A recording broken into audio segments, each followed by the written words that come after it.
The panels are about 25 kilos each. We've got 250 panels up there. We started out looking at about a 16-tonne installation, and that's what had to be scaled back. So the curved roof was quite a challenge. We've got flat rigid panels on a curved roof. It's our best structural roof according to our engineer, so we had to maximise the installation up there. The strongest roof and the best structure we had was the big curved roof, so that's where we've concentrated the solar, and then the lower flatter section where we've gone into landscape for the panels. We've had to stay close to that dividing wall there because again that's where all the structure was, and that's what we had engineering approvals for.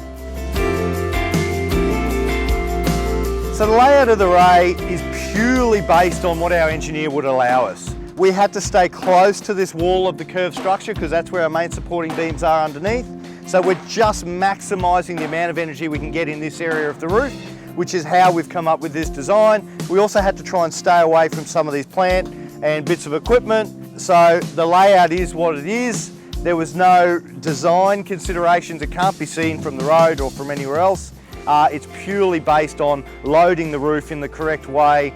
The original plan was 16 tonnes worth of solar panels on this roof. We've ended up with about four and a bit. So we had to be careful with where we place the panels.